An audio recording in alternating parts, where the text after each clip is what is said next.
If you could go back 10 years and give yourself one piece of advice, what would it be? And, a large chunk of the guys, whether joking, half joking, or serious, said, I'd tell myself, don't get married.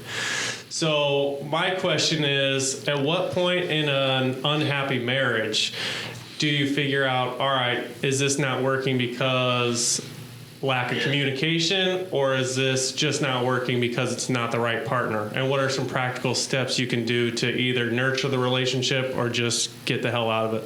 Get support. That's number one. And I think, just to comment on the fact that I want men to hear this, because I'm 45 years old. I've been doing an intimate relationship myself a long time. I'm only with my current partner less than 5 years.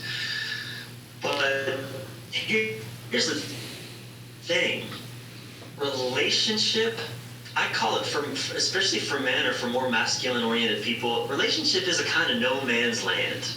It is a place where, I'll never forget, in the movie Wonder Woman, there was this perfect moment in the movie Wonder Woman where, and you see this theme plays out a lot in movies. Wonder Woman, there was this scene where Wonder Woman they're on their mission. All the men are on a mission to save the world, basically, which is what it feels like to be a guy. We're always trying to save the fucking world, whatever that means.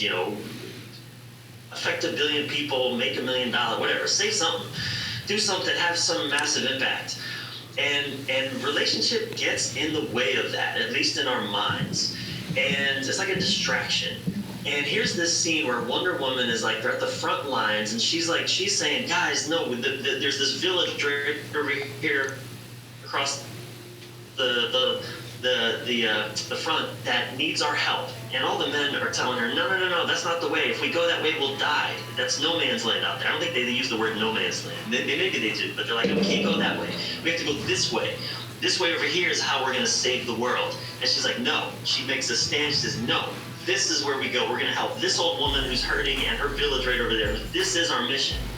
And then they see Wonder Woman run out into the front lines where she should have her head blown off, but she's surviving. And then she rallies all the men, and all the men are like, okay, I guess we need to follow her. Damn that woman. She's crazy. That crazy bitch is kind of what guys are thinking. What the hell is she thinking? What is she doing? She's going to get us all killed. This is kind of what guys feel like in intimate relationships. She's going to get us all fucking killed. Why are we doing what she wants us to do? This is not the way. That is the universal kind of masculine experience of intimacy. And yet, as it plays out in the movie, what happens? That happens to be the way in which they all save the fucking world together. It works. She does know. It's come, connect with the people, serve in the moment, be present with what is right now. And that's what they do. They follow her across no man's land, and they end up saving the day.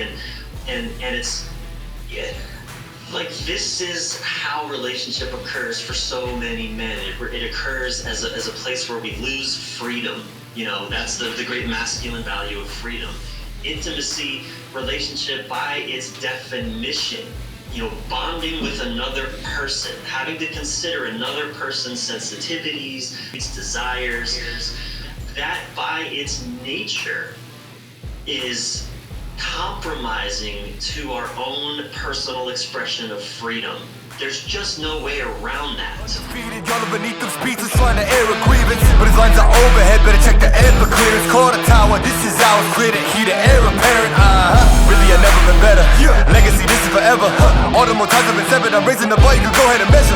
Think about time for a toast. Time that we welcome to go. Yo, we're just leaving, I think. Listen, there's no way to be the best version of yourself if you're not raising the bar. Raising the bar isn't just about doing the things you're supposed to be doing. It's about doing those things that no one expects you to do and doing them perfectly. On this week's episode of the Dads Who Live podcast, we'll be talking to relationship coach Brian Reeves about common relationship issues for single and married fathers. Sure that you know why, because this is forever. And there will be no surrender.